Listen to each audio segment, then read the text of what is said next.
Olá, 26ª aula do canal do F2A2. Se você não é inscrito ainda, por favor se inscreva e ajude a divulgar esse canal para mais pessoas aproveitarem os conteúdos. O conteúdo de hoje escolhido pelo pessoal lá do Telegram é sobre como adequar o crescimento profissional em função dos vários planos de carreira que existem no mercado.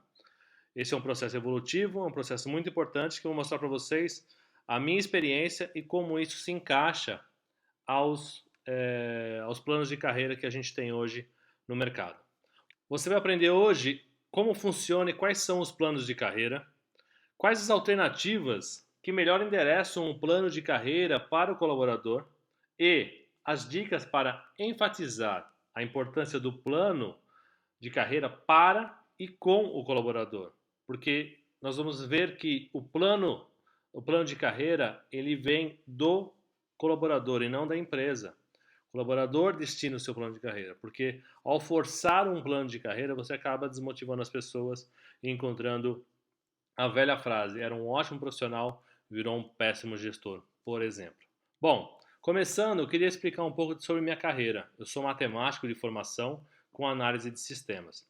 Comecei minha carreira na área de tecnologia e comecei a galgar os estágios que a carreira permitia dentro dessa configuração. Então, fui estagiário, depois fui analista pleno, analista júnior e analista pleno.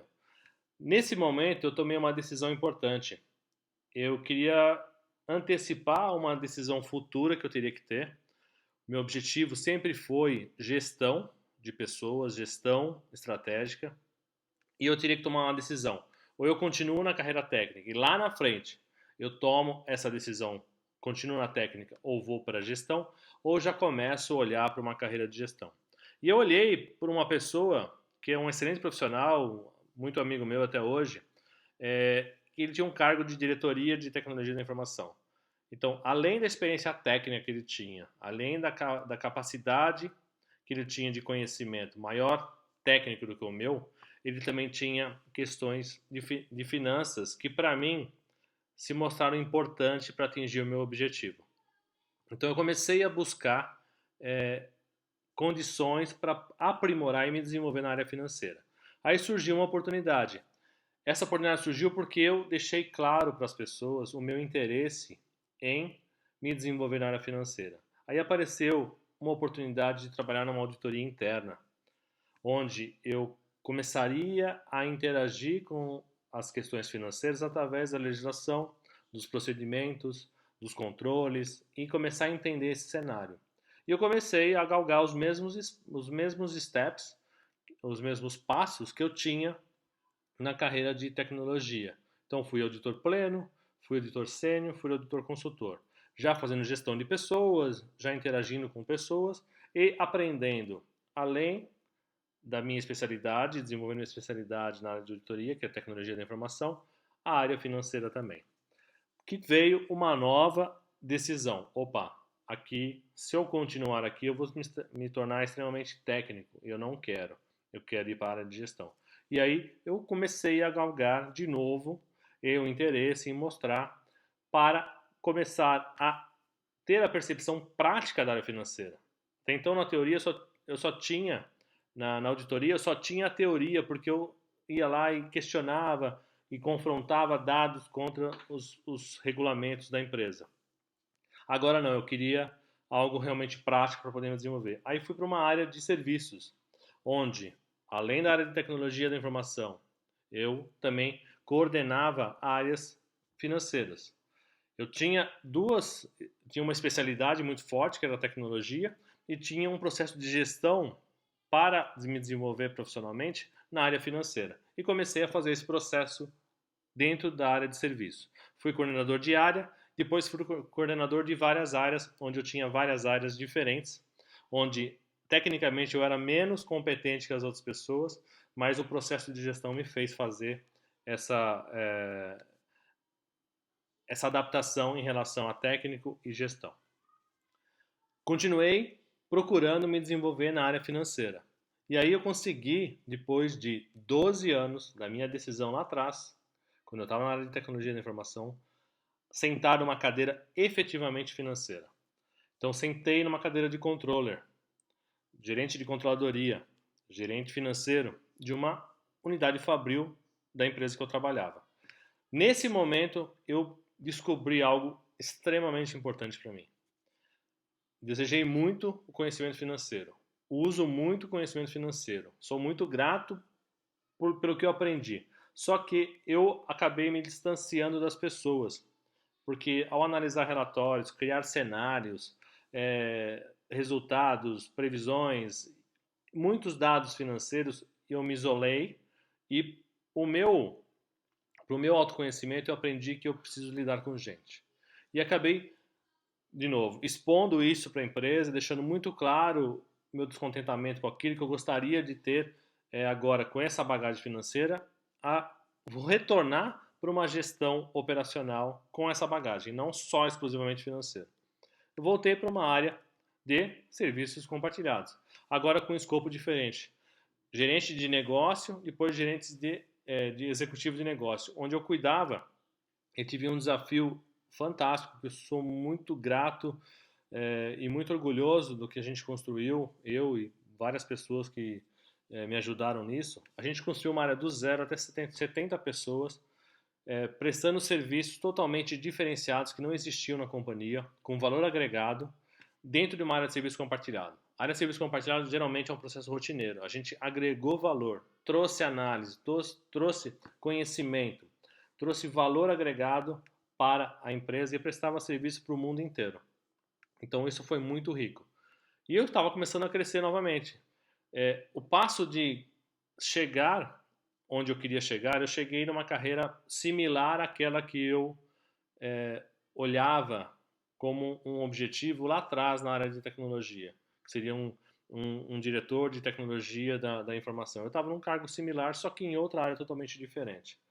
E ao crescer, você acaba se distanciando das pessoas. Então, eu falei, vai acontecer novamente comigo o que aconteceu quando eu entrei na área financeira. Vou me distanciar das pessoas. E aí eu decidi migrar para um processo que realmente eu entendi que é todo o meu propósito até hoje, que é empreender com pessoas. Então eu passei a minha carreira, esses mais de 30 anos de experiência que eu tenho, desde o estágio até hoje, somando a empresa que eu tenho, nessa vivência. Então eu entendi e percebi que as pessoas elas destinam os seus objetivos quando eles deixam claro as suas intenções, as suas necessidades. Comigo funcionou muito. Apesar de demorar muito, e com certeza as oportunidades não aparecem só porque a gente deseja, mas o importante é que quando elas aparecerem, você esteja pronto. Então, eu migrei da área de tecnologia da informação para uma área de auditoria, depois de serviços, área extremamente financeira, para voltar para serviços e depois migrar para uma área de pessoas, que é o que eu faço hoje. Amanhã talvez eu faça medicina, não importa. O grande aprendizado que eu tive é que a gente vai percebendo as coisas e avaliando o que você tem com o que você aprendeu. E o que é melhor? O que eu aprendi é mais interessante, me agrada mais, me motiva mais. Eu vou seguir por esse caminho. Então, a carreira, quem faz é a pessoa, pela percepção dela. Não adianta a gente forçar alguma coisa. Não adianta eu. Se eu tivesse continuado lá em TI, teoricamente a gente não estaria aqui conversando hoje. E eu faria tudo exatamente igual. E em cada fase de troca que eu tive, muitas pessoas falaram: você tem certeza? Você vai perder aqui, você vai começar do zero. Por que fazer isso? Não importa. É uma decisão sua. Eu prefiro me arrepender por algo que eu fiz do que algo que eu deixei de fazer. Então, esse é o grande recado de um plano de carreira. É você tomar a frente disso. E você, como gestor, é olhar para isso e respeitar isso e tentar ajustar o mais apropriado possível para que a pessoa realmente continue nesse processo de motivação e crescimento profissional. Bom, algumas carreiras, uns planos de carreira e possibilidades que existem hoje no mercado são essas, né? A primeira é a linear. Quando eu falo lá de TI, dentro da auditoria, que eu fui crescendo dentro dos steps previstos na hierarquia, da estrutura da empresa. Depois a carreira em Y, quando eu decidi, falar, eu vou para cá, ou eu vou para técnico, ou eu vou para gestão. Depois a carreira em W, quando eu fazia gestão técnica de algumas áreas e de gestão de outras. Um exemplo disso, a gente vai ver a gestão de projeto. E plano de carreira em X ou exponencial, que é o quanto você tem um propósito a ser seguido. E o propósito é o que te move. Bom, detalhando um pouco mais cada um deles, o linear, crescimento profissional voltado para a hierarquia, com foco no próximo posto de trabalho. Um exemplo é operador 1, operador 2, operador 3, até o último cargo da hierarquia que existe numa empresa. A carreira Y é quando você toma uma decisão. Ou eu vou para a gestão hierárquica, ou eu vou ser um especialista. Muito disso a gente vê como um consultor. Os consultores realmente se tornam especialistas. E aí eles têm mais a parte técnica do que de gestão. Por isso essa diferença, essa opção de escolha. Muitas pessoas são técnicas, querem ser técnicas e são promovidas para gestão. É um fracasso total. Tanto é que a gente ouve, né, um ótimo executor, um péssimo gestor. Depois a carreira em W, que é você conciliar as duas. E é viável isso. É viável você ser especialista e também ser um gestor. Uns exemplos disso é quando você faz gestão de projeto. Você é um especialista e ao mesmo tempo você é um gestor de área de processo. E a carreira em X, que é o exponencial, que é quando você olha para o propósito e não para a atividade em fim. O que te move é isso, é o seu objetivo. Um exemplo é transitar por várias áreas, como eu fiz, para poder adquirir conhecimento. E esses conhecimentos têm que fazer sentido para aquilo que você quer lá na frente. Então, hoje a minha mudança, né, a minha mudança mais recente, que é do mundo corporativo para empreender numa empresa de gestão estratégica sustentável, a F2A2, ela é um propósito. Muita gente, 90% das pessoas, quando eu saí, disseram que queria ter minha coragem. 10% falaram, olha, não é o momento, você tem família, não sei o que, queriam que eu realmente repensasse a decisão. Mas isso me fez pensar, poxa, as pessoas estão querendo fazer algo mais e não estão conseguindo. Como a gente consegue conciliar essas coisas? Bom, e o próximo passo? O próximo passo é importante a gente olhar com um propósito. Eu acredito muito que é um propósito que vai te direcionar. O que você quer chegar? Onde você quer chegar? Tal qual uma empresa faz seu planejamento estratégico e tem seu objetivo, seu propósito, nós também temos. Então, é avaliar isso e tentar definir o melhor para a gente. E fazer com que os passos que a gente dê agreguem valor de conhecimento às nossas necessidades. Isso é mais importante. Não importa se você está indo linear, se está indo em Y, em W, em X, mas tudo que você faz, todas as transições que você tem na sua empresa, as decisões que você toma, elas estão pautadas num objetivo, num propósito maior, que é o objetivo que você quer alcançar de fato. Bom, fundamentos essenciais. Minha experiência mostrada e com a vivência e convivendo com pessoas, eu aprendi algumas coisas. Primeiro que o profissional, ele é responsável pela sua carreira. Ponto. Não tem essa que tem um plano de carreira fantástico para você aqui, mas se não for, se é um plano de carreira linear e eu sou Y, eu quero técnico, não vai funcionar. Se eu tenho por propósito, também não vai funcionar. Então, o plano de carreira, a empresa tem que estar aberta a aceitar qualquer possibilidade e ajustar, como gestor, essas necessidades junto às necessidades da empresa. O profissional responsável pela carreira, ele precisa ter visibilidade, ou seja, eu preciso ser visível para a companhia. A empresa precisa entender o que eu quero. Se eu não tivesse falado que eu queria para a área financeira, talvez eu nunca teria migrado da área de tecnologia. Então, visibilidade é você expor. Eu quero vender um carro, eu anuncio para poder vender. Se eu não anuncio, eu não consigo vender. A disponibilidade, como eu estou disponível para poder crescer, para poder transitar, para poder migrar para uma outra área. E credibilidade. Eu tenho credibilidade pelo trabalho que eu executo. Não adianta nada eu ter visibilidade, mas se eu não sou bem visto pela companhia, como um profissional, entregando resultados, conteúdos, engajado, motivado e assim por diante. E do outro lado, o gestor ele é um facilitador e um integrador dessas necessidades. Ele faz um acordo de necessidade.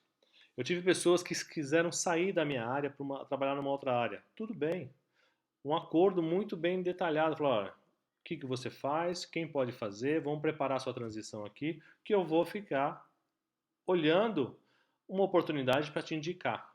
Então, esse é o acordo, essa é a possibilidade. E todo projeto que tinha integração com a área que ele tinha interesse, era a primeira pessoa que eu colocaria. Porque ele gosta daquilo. Mesmo porque para ele sentir se aquilo realmente é o que ele quer de fato. Pessoas que retrocederam na sua carreira para depois seguir um outro caminho também. Mas só é possível isso se a gente tem essa conversa, entende. Se as pessoas externalizam o que elas realmente querem. Conhecer as habilidades, desafios e propósitos dos colaboradores, que é você realmente fazer um processo de capturar essas necessidades sem julgamento. Não existe julgamento. Para você pode ser péssima a ideia de uma pessoa na sua carreira profissional, mas para ela é fantástica. Então ela precisa vivenciar isso, ela precisa. Não adianta a gente impor alguma coisa. E alinhar e conectar as necessidades da empresa com as necessidades das pessoas, lógico. Eu não sou, como gestor, você não pode fazer algo somente para o colaborador, senão a empresa não, ela perde seu propósito, perde seu rumo e não entrega seus resultados. Então, como conciliar isso? E aí as decisões vão ficar para as pessoas. Como eu decidi sair da empresa, a empresa é ótima. Eu trabalharia na mesma empresa, com as mesmas pessoas, faria tudo igual. Só que chegou um momento que eu falei que agora eu não consigo mais, agora eu preciso me desvincular. E tudo bem, estamos aí, portas abertas. Hoje eu sou prestador de serviço para essa empresa, então não tem problema nenhum. Bom, dois itens importantes. Esses são os fundamentos essenciais para o crescimento da empresa e do profissional. E as dicas de hoje: primeiro, desenvolver profissionalmente é conectar oportunidades com necessidades. Ponto. A oportunidade, quando ela surge, se eu já tiver ciência dessas necessidades que são alinhadas com essa oportunidade, ótimo. Se eu não tiver isso, a oportunidade vai passar e eu não vou ter como ou aproveitá-la ou disponibilizá-la como gestor para alguém que tenha essa necessidade casada com essa oportunidade. Então, a primeira dica de hoje é divulgar as necessidades de forma clara. Divulgue, mostre, evidencie a sua necessidade de crescimento, o seu próximo passo, qual é o seu interesse, para que as pessoas entendam, te orientem e suportem e na necessidade de atender uma oportunidade você será lembrado. Esse é a grande questão da visibilidade. Conheça as necessidades da empresa, a estratégia. Eu preciso conhecer. Eu, como colaborador, preciso conhecer a estratégia da empresa, porque olhando para a estratégia da empresa, pode ser que eu me depare com situações onde eu tenho interesse. Então, quanto antes eu me mostrar disponível para aquilo, interessado naquilo, melhor. Então, conheça as necessidades da empresa. Você, como gestor, para poder olhar as necessidades dos colaboradores e conciliar uma coisa com a outra, e o colaborador para poder dar visibilidade e interesse às situações que ele acha que é importante para ele em função da estratégia da empresa. Fomentar o desafio, desafios para aprendizado. Então, dar desafios para as pessoas aprenderem. Então, conhecer as pessoas é entender as suas habilidades e limitações. A habilidade de um pode ser a limitação de outro. Então, como é que você concilia essas coisas e faz com que uma pessoa possa capacitar a outra? A limitação de uma pode ser uma necessidade importante e aproveitar uma oportunidade futura dela. Então, olhando para a oportunidade que ela almeja, vendo a limitação dela, cabe ao gestor conciliar isso e dar a capacitação adequada para que a pessoa tenha capacidade de assumir aquela oportunidade no futuro. Outra dica é participar ativamente da evolução dos processos. É construir o processo, evoluir. Isso ajuda você a ter credibilidade, além de você aprimorar seus conhecimentos. Então, olhar para os processos e pensar em aprimorá-los, melhorá-los. Isso é uma busca ativa. É olhar e falar, pode ser melhor. Como é que eu faço isso de uma forma diferente, melhor, mais ágil, mais barata e assim por diante. Outra dica, mostrar as suas habilidades e limitações. Apresente elas. Ah, mas eu não quero falar das minhas limitações, as pessoas vão achar que eu não sou um profissional. Muito pelo contrário. Quando você apresenta suas limitações, você dá condição da empresa ajudar você a saná-las e na necessidade de usar uma limitação sua ou usar você para um projeto onde você tem uma limitação, é totalmente compreensível a sua necessidade. Então, ela vai dar o suporte necessário para que você avalie, execute e aprimore. São os famosos desafios que eu falei na terceira dica ali. E a última dica, muito importante: vestir a camisa é investir no seu desenvolvimento. Guardem isso. Vestir a camisa é investir no seu desenvolvimento. Ninguém ganha na Mega Sena sem apostar. Ninguém. Se eu quero ganhar um prêmio na Mega Sena, eu preciso apostar. É a mesma forma o dia a dia profissional, o crescimento profissional das pessoas. As pessoas são promovidas, adquirem mais responsabilidades, são é, visíveis para a organização quando elas entregam mais. Porque se você não entregar mais, a empresa não vai falar assim, vou te dar um bônus aqui para você depois fazer um resultado. Não é assim que funciona. Meritocracia funciona na troca. O que é importante é que você tenha equilíbrio, seu esforço e sua recompensa. Se tiver um maior que o outro, existe um problema. Aí é uma questão de você alinhar como gestor ou como colaborador.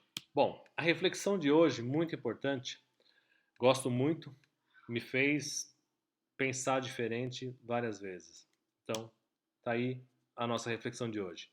Pense como um colaborador SA. Você é a sua própria empresa. Invista em você e atenda o seu cliente. No caso, a empresa que o contratou. Então, eu acredito que no futuro todos nós seremos colaboradores SA. Boa parte de nós, talvez algumas carreiras muito técnicas, talvez não, mas todos seremos colaboradores SA, porque a qualificação será tanta, a necessidade de qualificação das pessoas aumenta com a questão da tecnologia substituindo processos rotineiros, processos estatísticos com grandes números, e aí você precisa ser mais pensador do que executor. Quanto mais você se mostrar, quanto mais você crescer, aprender, mais visível você vai ser. Que é o nosso lifelong learning, aprender continuamente. Não tem como. Então, carreira é uma abordagem sistêmica de parcerias. Lembre-se disso. Bom, pessoal, aula de hoje, 26ª, concluída. Se você não faz parte do grupo do Telegram, se inscreva nos descritivos do vídeo, no Instagram da F2A2 Colione ou através do QR Code abaixo. Só colocar a sua câmera apontada para o QR Code, acesse o link e se inscreva. Não quero instalar o Telegram, não quero, tudo bem, sem problema. Escolha o seu conteúdo por e-mail e me mande contato@f2a2.com.br. Outra coisa importante, peço para você a sua contribuição. Por favor, se você não é inscrito no canal, se inscreva. Recomende esse conteúdo para as pessoas que você acha que pode se beneficiar com eles. Esse conteúdo é gratuito, é um conteúdo de vivência, de estudo, de experiência, que eu acredito muito focado para ecossistemas empreendedores, profissional do futuro e gestão estratégicas e sustentáveis de empresa. A votação as próximas aulas serão as aulas que tiveram votação de segundo e terceiros lugares na votação dessa aula de hoje, que serão disponibilizadas no dia 24 e no dia 31. E a primeira aula de janeiro, que é dia 7 de janeiro, já está em votação no grupo do Telegram sobre temas disruptivos, então participe. Quanto mais você mostrar o seu interesse, mais eu consigo aprimorar as aulas que realmente fazem diferença para você no dia a dia. No mais, boas festas para todos vocês. A gente se vê na próxima aula, quinta-feira que vem. Um grande abraço, fiquem bem.